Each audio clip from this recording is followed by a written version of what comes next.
Hey everyone, my name is Mike Henry, and this is my Procreate 4.1 demo for the piece I call A Boy Named Crono. So I started this piece a long time ago. First, it started as a sketch a few years ago, or I should say a drawing a few years ago, which you see right there. And then about a year and a half ago, I brought it into Procreate because I wanted to do what you see here, which is me extending the drawing. And I was going to put like a bit of a background, nothing too fancy, and just color it up. I did this redesign of Crono a long time ago. Well, I say a long time ago. I think it was maybe 3 years ago or 4 years ago, maybe longer. And I just always kind of dug it, so I thought that I would finish it up. You can see me there putting in the rough background and adding in his white bandana because I just thought it might be good. And now here I'm going in and doing a tight line. Well, I've always sort of kept it around and never really felt like touching it. And then a few weeks ago I thought, okay, you know what, let's do it. But I really didn't like the idea of zooming out. There's just nothing I felt that was gained by doing that. So in a second here, you'll see that it'll jump back and I'll zoom in again. But I still have the same problems to reconcile, like the positioning of the arm and things like that. So in a second here, I write 17 months right there. That's how much time passed between me putting it down and deciding to pick it up again. So here I am now doing the same thing where I'm solving the anatomy just to make sure that I make that a little bit more correct. The length of his arm made more sense to be stuck out like that. And now here I am zooming it in and going in and cleaning the whole thing up. So I'm going to do a fresh pass of lines, since the original was like a really low res photograph from like the old days of Instagram when everybody threw endless filters on it and stuff. So I knew I had to redraw it if I was going to do anything meaningful with it, and that's the part you see here. So after I eventually color it all in, I should say redraw it all in black, I'm going to make it a light brown and then set it to multiply and do all of that usual stuff. If you watch my previous videos, which if you haven't, please do, because a lot of the times at this point I'm repeating myself, so I maybe don't go in as far in depth as I should, but I do that usual flow of making it a colored line set to multiply. I thought that it might be interesting on this one because now we're going to enter in sort of a phase of me essentially just sort of like inking it or cleaning it up, that I actually took a minute to talk about the redesign that I did here. And I'm actually going to do a video soon where I'm going to have everybody choose a character that they would like to see me redesign, and then I'm going to do a breakdown of all of my redesign thought process, character redesign thought process. But for now, I'll just sort of give you the light version here for what I decided to do here with Crono. So I'm not the biggest fan of Crono's design, his like original design. It's not that I go around and redesign characters that I don't like their design, you know, I'm not like an asshole like that, but it was more along the lines of I thought it'd be interesting to take a design that has a cool character and that the game is beloved and all those types of things, but since I didn't really dig the design, I thought it might be fun to just try and reinterpret it and bring it more to the way that I feel Crono as a character is, which I guess that's like kind of pretentious to think that I could do that, and I'm not at all purporting that I like improved Crono's design. That's for sure not true, but that was just the thought process going into it, is like, hey, here's a character that I don't really dig the way he looks, but I like the character, so let's do some design work on him. And then some of the filter that went into the design thinking was just around my own style, so that's an easy bridge into just changing the look and feel of something, is by changing the entire art style of it. But then there were also some other little elements that I changed. I liked the idea of bringing in some more armor elements, so he gets the shoulder pad. I like the idea of not just having like a thin headband on, but having like something a little bit more hardcore, since he's this adventurer who's always out. Maybe some goggles that protect his eyes from the sun. Not that I was getting, you know, hyper practical with this whole thing, but just that was something that seemed like it would be something practical that I could add to his design. And then but then I wanted to keep certain things, like the fact that he has like a katana instead of your like traditional fantasy sword. I always thought that that was a neat thing. And then because Akira Toriyama's art style has sort of like the same material for everything, like skin and hair and clothing, because it's that older anime style. It all has the same weight, like the cloth feels the same on his shirt as on a bag, as on a whatever. I wanted to bring a little bit of varying sense of form to certain things. So like the reference that I chose to use, because Toriyama would actually draw Crono in different outfits. The one that I chose had like these purple bags around his waist, and he has like a blue shirt on and all this stuff. And so I thought that, okay, well, let's take the bags and really like beef those up more. And now if I wanted to go crazy with it and make him all just sort of like grittier across the board, I could have added lots of stuff there. I could have added the potions that you get in the game, or a talisman you get from a thing, and just get like real literal with it, where everything that the character ever grabs can actually be just like plugged into his design. But I didn't go that far with it. I'm a big fan of the 90s era Capcom and like, you know, other stylistic design thinkings, I guess you could say. So I wanted to get like a couple of things in there that made it feel like the objects were more tangible without getting terribly literal with everything. So if I were to summarize what my intent here was, I wanted to adjust his age, because I felt like Akira Toriyama's style, because his characters are either all one age, or they're like ancient, or they're like a baby, like they're like a little kid. And I think that like the gap between, like, let's say a 10-year-old and a 40-year-old feels exactly the same. So I wanted to try and do something that made him feel close to his age, because Crono is 17, but I feel like with the art style, Crono doesn't feel 17, he feels older than that, but it's that whole gray area that's really hard to tell. So I just sort of wanted him to get like a little bit lankier, a little bit less like this like super buff, crazy DBZ type character, and that was the thought that went into him as a person, I guess. And then the stuff around him, it was all just about building out some of the weight and the thickness of the materials and that type of thing. So if you look at the reference that I used, which you'll see pop up in this video, I tried to maintain the blue shirt and then the green undershirt and then the dark belt and the purple bag. He's got one purple bag, and then I decided to make it like all these big puffy pouches going around him, and then like the brown of his bracers and the orange of his scarf. So I tried to make sure that all of the color blocking was basically the same. I do think that Crono's color blocking is super great. He's very distinct in that way, which is why he works so great as a little sprite, and I wanted to basically keep that.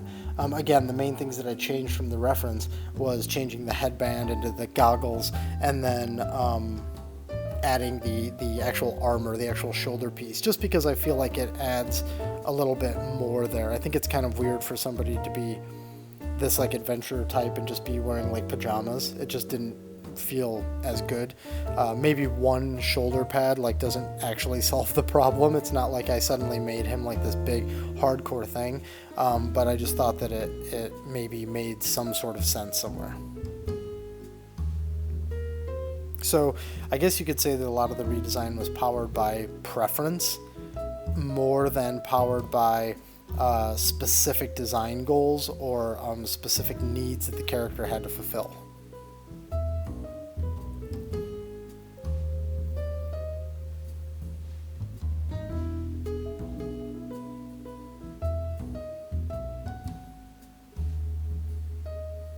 So at this point now we're just wrapping up. Well, not wrapping up. We're in the mid section really of the lines, and then when we get to the colors on this, it's going to go super fast. Since this is a flat image with flat colors, that means that the flatting goes by super fast, and then there's the shadow layer that eventually gets applied, and then from there I actually really lost my way with this piece.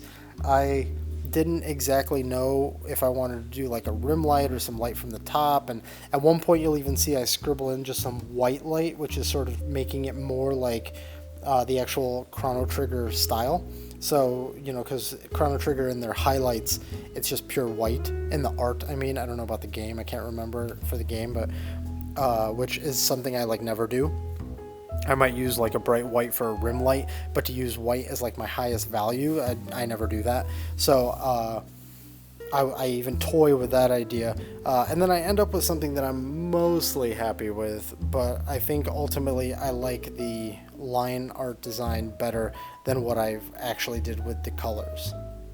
Part of me wants to sort of take this character and do like a full render pass instead of doing it with like flats and a shadow layer and stuff, but I don't know that I'll ever really have time for that, so.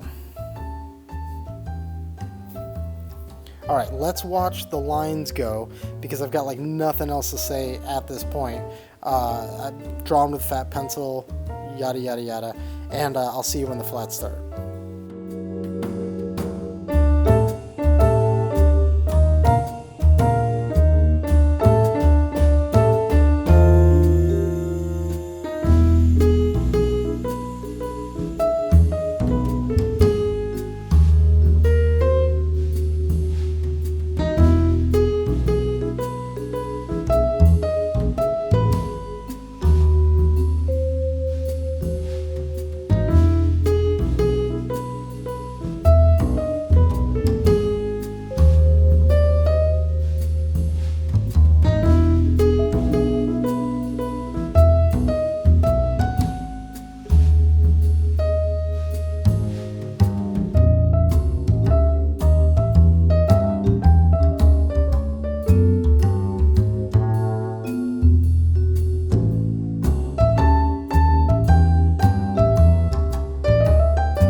Okay, and so now we're just throwing in the last bit of lines and the drop shadow from everything. I decided to go with this like heavy black drop shadow, and then this is sort of the impression of what I wanted the background to be, just this very light, blurry, you know, there's some grass, maybe some trees, some sky, the lights coming from the top. That's really all I wanted out of the background. I think that it actually kind of feels like in the Chrono Trigger look and feel, not in the fact that they went with like these blurry backgrounds, but I feel like the palette is pretty close. And then I just start flatting. Now the flatting process, I was going pretty literal. In fact, you'll see the reference pop up here again. I was just double checking everything as I went. He's got blue eyes, red hair, all these types of things.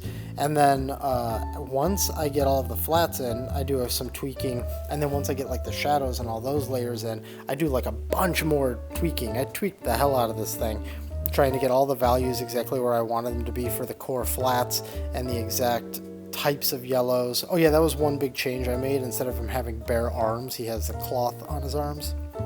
But I tried to make the cloth actually close to skin tone so that the color blocking still sort of feels the way you would expect it to.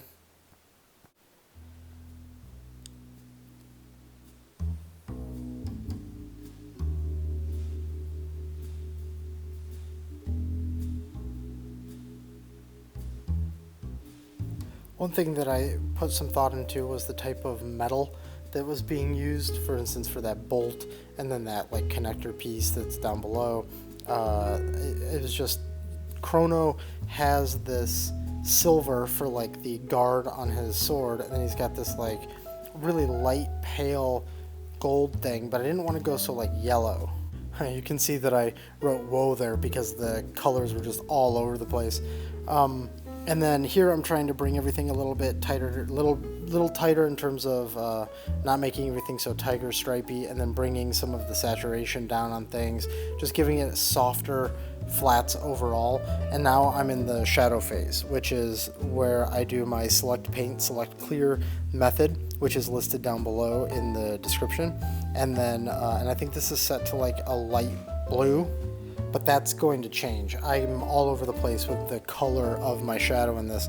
And you'll, like I said, there was a sort of like a pit of despair in the middle of doing this, where I start adjusting everything basically. And yeah, you'll see that. So at this point I sort of say, I'm not really liking the shadow, but I'm just going to keep pressing on. But then when you see me do a big splotch like that, it's probably because I am going to adjust it. Because if I do a big splotch, then I have like a pure value, and I can switch that from multiply back to normal, change it, or I should say I can change it, switch it back from multiply to normal, sample it, and then switch it back to multiply and keep painting.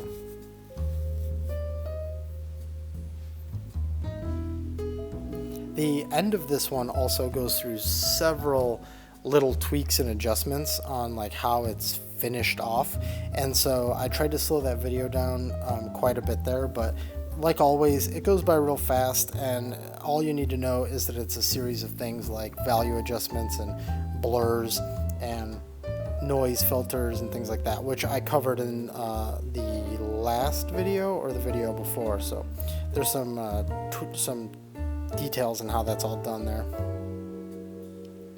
The interesting thing about watching this too is you can see, if you understand the select paint, select clear method, then you can also understand the layer stacks. When you see me go through this, you can see how the layers get built up because of which ones I'm working on when.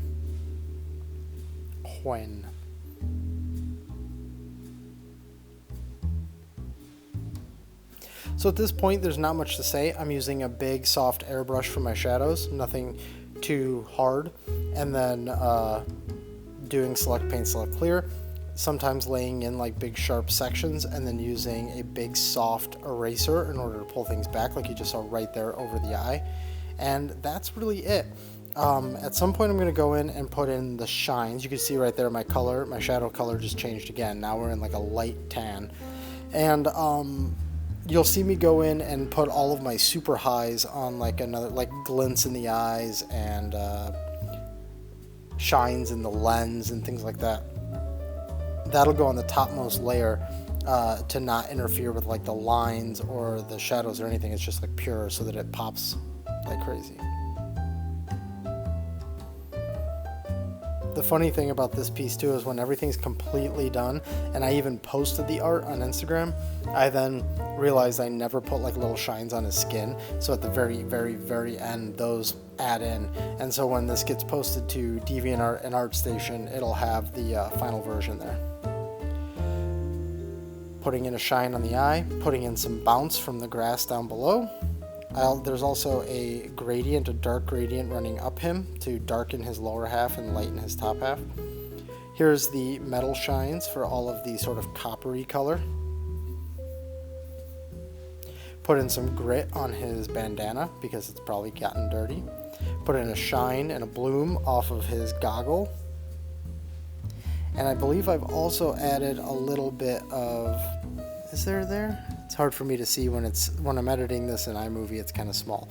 But I think that there was a little bit of additional color added in, almost like a subsurface scattering on the skin, I think. I don't know, whatever, I'm crazy, don't listen to me. So now doing the rim light, choosing the blue that's from the sky in the background as the core rim light, and then at some point I also go in and put a little bit of extra bloom coming from the background. So right now it's just blue, and then it's erased away to lower its intensity.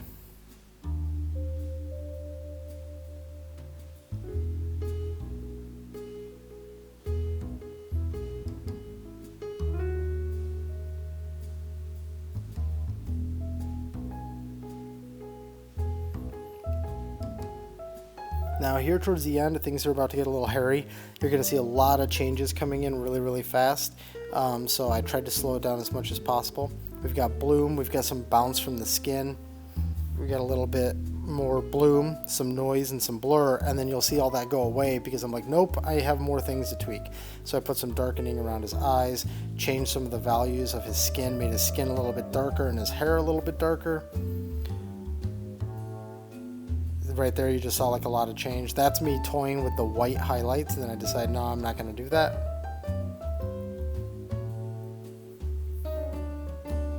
And at the very end, I add in the skin shine.